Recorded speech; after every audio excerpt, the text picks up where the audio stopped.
Hello friends, Radhe Radhe. आज की video में हम बात करेंगे कुछ ऐसे प्लांट्स के बारे में जिन्हें हम कटिंग से ग्रो कर सकते हैं। तो उसमें सबसे पहला प्लांट है चंपा का। ये चंपा का प्लांट पेड़ से कट हुआ है। जब कटिंग करते हैं पेड़ों की तो ये स्टेम्स रहती हैं, तो आप इनको लाकर अपने गमलों में कटिंग के तौर पर लगा सकते हैं। ये प्लांट कटिंग से बहुत आसानी से चल जाता है। तो इसमें ये सारी पत्तियाँ मैं हटा लूँगी क्योंकि ये सारी पत्तियाँ बिल्कुल गिर रही हैं, खुद पे खुद ये झड़ रही हैं और इन सभी को काट कर जो मोटा स्टेम है वो ग्रो नहीं होगा। कटिंग के लिए हमें थोड़ी पतली स्टेम लेनी है, बहुत पतली। इसकी स्टेम तो पतली स्टेम भी काफ़ी मोटी होती है, तो इसकी मोटी स्टेम ही लगेंगी। इसे हम सीजर से नहीं काट सकते क्योंकि काफ़ी मोटी है, इसलिए मैंने नाइफ़ की हेल्प से इसको कट किया है। काफ़ी मुश्किल से ये कटी है, तो थोड़ा टेढ़ा मेढ़ा तो ये कटा है। लेब देखते हैं कि इसकी कटिंग चलेगी या नहीं चलेगी। फिलहाल तो हमने इसकी कटिंग को लगा दिया है, तो इसमें से मैंने 3 कटिंग्स निकाली हैं। आपको यदि कोई पेड़ नज़र आए, पार्क वगैरह में ये पेड़ लगे रहते हैं, तो वहाँ से टिप से आप 2-3 कटिंग ले आएँ और उसको लगा सकते हैं, तो उससे भी ये प्लांट ग्रो हो जाता है। तो ये जो मोटा स्टेम बचा है, इससे हम कुछ बाद में डीआईवाई कर लेंगे। तो अभी फ़िलहाल इन कटिंग्स को लगा लेते हैं। कटिंग लगाते समय कुछ बातें ध्यान में रख लेनी चाहिए जो हम गलतियाँ कर देते हैं, जैसे कि कटिंग लाए हैं और ये गंदी हो रही हैं तो हम इनको वॉश कर लेते हैं। ये सबसे बड़ी मिस्टेक है। जब हम इनको वॉश करते हैं तो इसके कट एरिया से पानी चला जाता है और वहीं से ये गलना शुरू हो जाती हैं। तो इसलिए इनको पानी से वॉश करने की गलती बिल्कुल भी ना करें। और जहाँ थोड़ी बहुत ये पत्ती वगैरह छोटी मोटी निकली रहती है उनको भी बहुत ज़्यादा क्लीन करने की ज़रूरत नहीं है। बस नॉर्मल आपने पत्तियाँ हटा ली। अब इसको ऐसे मिट्टी में गड्ढा करके और हम इसको अच्छे से दबा दबा कर लगा देंगे। कोशिश करेंगे कि ये बिल्कुल भी हिले ना।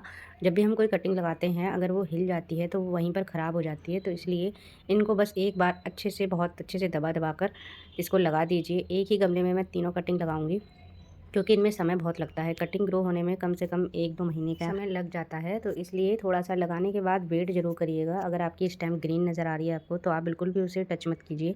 यदि वो ब्लैक होती जा रही है तो समझ जाइए कि वो ख़राब हो गई है। तो इसलिए अभी इसको हम अच्छे से दबा-दबा कर लगा देंगे। बहुत ज़्यादा इसमें पानी नहीं देना होता है। बहुत गीली स्टेम करने से इसमें गलना स्टार्ट हो जाती है, तो इसलिए बहुत कम पानी दीजिए। बहुत जब ऊपर की लेयर बिल्कुल सूखी नज़र आए आपको, तब उसमें पानी दीजिए क्योंकि इसमें जड़ें नहीं होती हैं, तो मिट्टी भी बहुत समय लेती है सूखने में। इसलिए इसमें पानी देना इतना ज़्यादा इम्पोर्टेंट नहीं होता है। तो मिट्टी को थोड़ा सूखा रखिए, छाँव में रखिए, धूप में बिल्कुल नहीं रखना है। और इसको ऊपर से शावरिंग भी नहीं करना है क्योंकि कभी-कभी ऊपर के कट एरिया से पानी चला जाता है, तो वहाँ से भी स्टेम गलना शुरू हो जाती है। इसलिए पानी हम इसको ऊपर से नहीं देंगे बल्कि नीचे मिट्टी में ही देंगे। तो जो भी कटिंग आप लाएँ तो उसको सबको इसी तरह से आप लगा लीजिएगा। पानी ऊपर से बिल्कुल भी नहीं देना, नीचे-नीचे से ही आप पानी दीजिए और इसको अच्छे से फर्स्ट टाइम में दबाकर सेट कर लीजिए। नेक्स्ट प्लांट है जेड प्लांट। इसकी छोटी से छोटी और बड़ी से बड़ी सभी कटिंग्स चल जाती हैं, सभी पे जड़ें आ जाती हैं। बस थोड़ा लगाने का प्रोसेस थोड़ा अलग-अलग होता है। जो लंबी स्टेम्स हैं, मोटी हैं, उन्हें हम मिट्टी में, नॉर्मल मिट्टी में भी लगा सकते हैं, उसमें भी वो बहुत आसानी से चल जाती हैं। अच्छे से मिट्टी में टाइटली सेट कर लीजिए और दबा-दबा कर लगाने के बाद 1 दिन इसको छाँव में रखिए और उसके बाद आप इन्हें धूप में भी रख सकते हैं। इस कटिंग को आप किसी भी महीने में लगा सकते हैं। सिर्फ जून के महीने में ये रूटिंग नहीं कर पाता है क्योंकि उस समय बहुत तेज़ गर्मी हो जाती है। अदरवाइज़ जेट प्लांट की छोटी-बड़ी सभी कटिंग्स को हम लगा सकते हैं।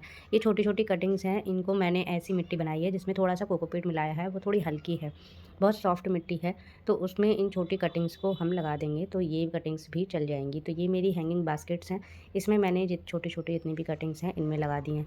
क्योंकि जब हम कटिंग करते हैं प्लांट की तो सब तरह की कटिंग्स निकलती हैं, छोटी, बड़ी और बहुत छोटी-छोटी भी निकलती हैं। उससे भी मैंने अदर प्लांट्स बनाए हैं जो कि मेरे चैनल पर मैंने वीडियो डाली हुई है, उसमें आप देख सकते हैं कि वो किस तरह से लगाई हुई है। और इससे भी छोटी कटिंग्स लगाने का एक तरीका है जिसमें मैंने ये एक छोटा-सा पॉट लिया है। इसमें मैंने सिर्फ़ कोकोपीट भरी है। कोकोपीट सिर्फ़ और सिर्फ़ इसलिए क्योंकि कुछ स्टेम बहुत पतली हैं, उनकी कटिंग्स को लगाने के लिए मैं इसमें केवल कोकोपीट का इस्तेमाल करूँगी। मिट्टी होगी तो इसमें जड़ें आने में थोड़ा मुश्किल होगा, इसलिए मैंने ये पॉट लिया है और इतनी छोटी कटिंग्स इसमें सारी ग्रो हो जाएँगी। इससे मेरा एक छोटा-सा पॉट भी रेडी हो गया है जो डीआईवाई बहुत ही सुंदर लग रहा है और साथ ही में इसमें कटिंग, इन सभी कटिंग्स में रूटिंग भी आ जाएगी।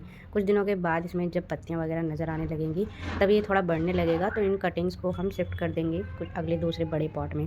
तो ये कटिंग्स लाने का एक बेस्ट तरीका है। कटिंग में सारी कटिंग्स इसमें अच्छे से चल जाती हैं।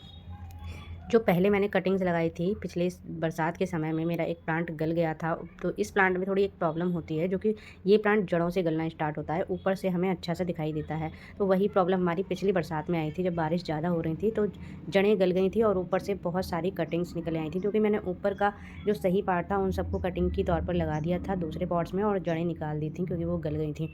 और यही कटिंग्स मैं आज आपको निकाल कर दिखा रही हूँ कि इसमें देखिए जड़ें आ चुकी हैं क्योंकि ये जब से बहुत अच्छा ग्रो भी कर चुका है। तो ऐसी मैंने बहुत सारी कटिंग्स लगाई थी, क्योंकि हैंगिंग प्लांटर्स मेरा लास्ट ईयर का एक बहुत बड़ा था, बहुत लंबी लंबी स्टेम थी, तो उसी में अब देखिए कितनी सारी इसमें जड़ें आ गई हैं। काफ़ी बहुत मुश्किल से ये निकला है। अब मैं इसको हैंगिंग में ही लगा रही हूँ, क्योंकि मेरी हैंगिंग्स में सभी में जेड प्लांट लगा हुआ है, तो इसलिए मैं इसमें लगा रही हूँ। ये खाली था और इसमें कुछ मेरी पॉटलाका की भी कटिंग्स लगी हुई हैं, इसलिए मैंने इसे शिफ्ट किया है।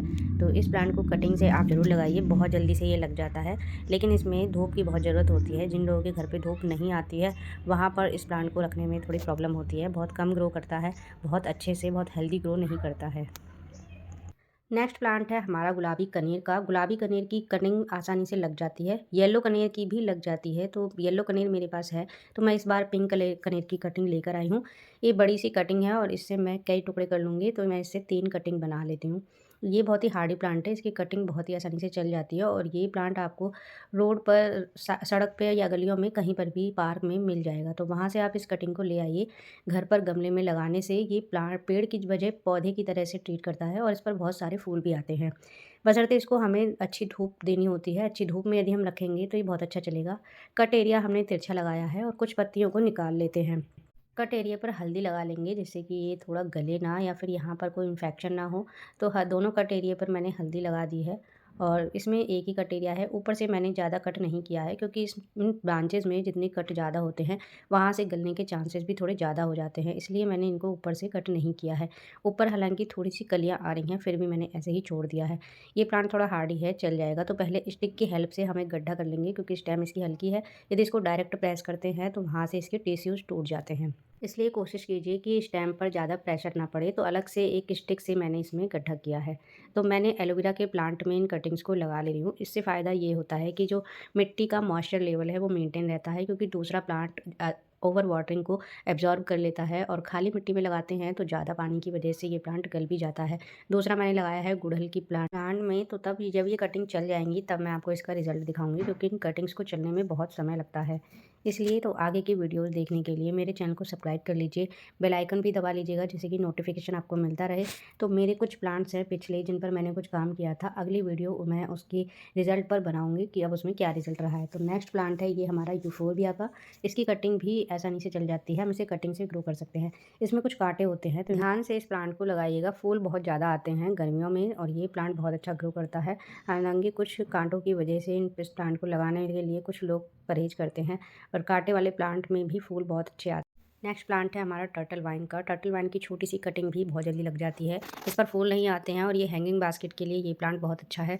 पत्तियों को इसको ध्यान से देखिएगा, कहीं भी आपको ये प्लांट मिले, छोटी सी कटिंग भी मिल जाए तो उससे ही ये प्लांट पूरे पॉट को भर देगा। तो इसकी कटिंग बहुत ईजिली चल जाती है, तो कटिंग से ये प्लांट लगा सकते हैं। नर्सरी में ये प्लांट बहुत ही कम देखने को मिलता है। मुझे तो ये प्लांट कहीं भी नहीं मिल पाया है, तो मैं भी इसकी कटिंग ढूंढती ही रहती हूँ। तो इस बार ये कटिंग मिल गई है, तो ये अब इस बार मैं कटिंग लगा रही हूँ और कुछ दिनों के बाद मैं इसका रिजल्ट शो करूँगी जब ये फैल जाएगा। ये कौन सा प्लांट है ये आप कमेंट में बताइएगा, यदि किसी के पास हो। तो ये कटिंग मुझे मिली थी, बहुत सुंदर थी, गोल गोल बॉल सी। अब मैंने लगा दी है। अभी अभी तक कोई ग्रोथ तो नज़र नहीं आई है। खैर, ग्रोथ में तो काफ़ी टाइम लगता है, पर आपके पास यदि किसी के पास भी हो तो कमेंट में ज़रूर बताइएगा कि इसका नाम क्या है। इसका नाम पता चल जाएगा तो इसके बारे में सब कुछ जानकारी हो जाएगी। नेक्स्ट प्लांट है हमारा ये मदर ऑफ़ थाउजेंड। ये बहुत तेज़ी से बढ़ता है, इसकी पत्तियों से भी प्लांट बन जाते हैं। फिर भी ये कटिंग है, तो कटिंग से तो ये बहुत जल्दी हो जाएंगी ग्रो।